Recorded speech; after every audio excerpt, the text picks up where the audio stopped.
ഇന്ന് ചേരാനിരുന്ന Congress screening committee യോഗം മാറ്റി. കേന്ദ്ര നേതാക്കൾ തെലങ്കാനയിൽ മറ്റൊരു പരിപാടിയിൽ പങ്കെടുക്കുന്നതിനാലാണ് യോഗം മാറ്റിയത്. അതേസമയം സ്ഥാനാർത്ഥി പട്ടികയ്ക്ക് അന്തിമ രൂപം നൽകുന്നതിന് കെ സുധാകരനും വി.ഡി. സതീശനും നാളെ ദില്ലിക്ക് പോയേക്കും.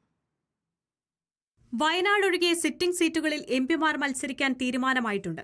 മാവേലിക്കര, തൃശൂർ മണ്ഡലങ്ങളിൽ സിറ്റിംഗ് എംപിമാർക്ക് മത്സരിക്കുന്നതിൽ ചെറിയ വൈമുഖ്യമുണ്ടെങ്കിലും പാർട്ടി തീരുമാനം മാറാൻ സാധ്യതയില്ല. രാഹുൽ ഗാന്ധി വയനാട് മത്സരിക്കണമെന്നാണ് സംസ്ഥാന കോൺഗ്രസിന്റെ നിലപാടെങ്കിലും അന്തിമ തീരുമാനം ഹൈക്കമാൻഡിന് വിട്ടു. ആലപ്പുഴ സീറ്റ് തിരികെ പിടിക്കാൻ കെ.സി. വേണുഗോപാൽ മത്സരിക്കാനുള്ള സാധ്യത അറിയിച്ചിട്ടുണ്ട്.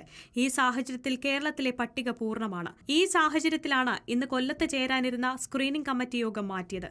സ്ക്രീനിംഗ് കമ്മിറ്റി ചേരണം എന്നതിനാൽ നാളെയോ മറ്റന്നാളോ ചേർന്നേക്കും. അത് ദില്ലിയിലായിരിക്കും. അതിനുശേഷം തിരഞ്ഞെടുപ്പ് കമ്മിറ്റി ചേർന്ന പട്ടികയ്ക്ക് അന്തിമ രൂപം നൽകും. ഇതിനായാണ് സമരാഗ്നിക്കിടയിലും നേതാക്കൾ ദില്ലിക്ക് പോകാൻ തയ്യാറെടുക്കുന്നത്.